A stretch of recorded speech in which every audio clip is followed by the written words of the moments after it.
Apektado pa rin ang mga residente ng mataas na baha dahil sa habagat. Kaya naman nakaantabay pa rin ang mga lokal na pamahalaan para sa pamamahagi ng food packs sa mga bakwit sa lungsod, lalo na't may paparating na panibagong bagyo.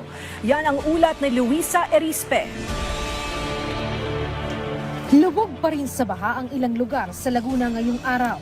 Katunayan, sa Biñan, Laguna, namamangka pa rin ang mga residente sa Barangay de la Paz dahil sa gabewang na tubig.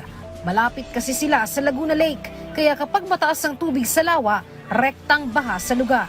Ang bangkero na si Eric, ginawa munang hanap buhay na maghatid sundo gamit ang bangka. Pag wala kang trabaho, siyempre wala kang kapasokan na iba, kaya pamamangka na lang po. Pero kung sa ngayon, natitiis pa ang sitwasyon, may pangamba ang mga residente. Paano kapag tumaas pa ang tubig dahil imbis na humina ang ulan, nagkaroon pa ng panibagong bagyo? Takutan niya sila na lumikas at manatili sa mga evacuation centers. Yun nga, kinatatakot namin. Baka tumaas. Kasi pag tumaas, wala. Sira na naman lahat ng namin, gamit. Ang hirap mag-evacuate. Siksikan. Nakakaawa ka lang doon sa sa evacuate. Tama ko isang kwarto ng room, ilan kayo doon? Para kayong mga pandesal na nakasalansan. Ang hirap. Dito na lang kami talaga. Kahit ang mga lugar na humupa na ang baha sa Biñan, tulad sa Barangay Santo Tomas, nangangamba na baka tumaas ulit ang tubig at mas tumindi pa.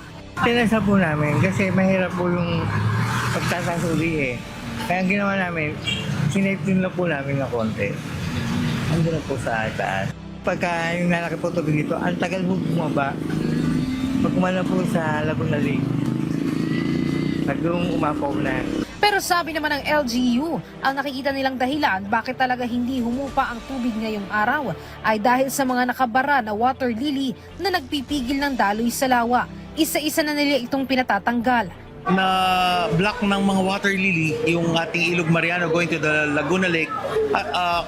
As of this morning, kanina mga 5:30, nag-start kami, talagang tinatanggal na namin yon. Dahil naman posibleng lumala pa ang baha dahil nga sa pagpasok ng bagyong Dante, nakaantabay na ang LGU para sa mga maaaring ipa-evacuate. Naghahanda na rin sila ng libu-libong food packs na ipapamahagi sa mga residente. Sa ngayon, may 250 na individual na bakwit sa lungsod.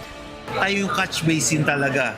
Pag umulan sa Cavite, sa atin ang bagsak po ng tubig, yung nagiging problema talagang ang Biñan po ay catch basin, especially Barangay de la Paz at Malaban.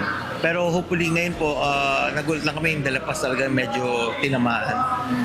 Hopefully, pag tumigil ang ulan, medyo talagang mawawala siya, magsasubside. Yung tawiran, gagawan po natin ng paraan, yung bridge nga, ginagawa na po natin yun, gagawa tayong temporary bridge para makatawid po yung sa kabila. Bukod naman sa Biñan, hindi rin nakaligtas ang San Pedro, Laguna na may gatuhod at gabewang na baha. Sa Barangay Landayan, malapit din sila sa Laguna Lake kaya mataas pa rin ang tubig. Kahit ang mga karatig na lungsod sa Metro Manila na malapit sa Laguna, binaha rin. Sa Parañaque City, gabewang din ang baha na tinawid pa ng ilang mga residente. Sa Muntinlupa City naman, nagpagawa rin ng tulay ang LGU para makatawid ang mga residente sa mataas na baha. Mula sa Laguna, para sa Integrated State Media, Luisa Erispe ng PTV.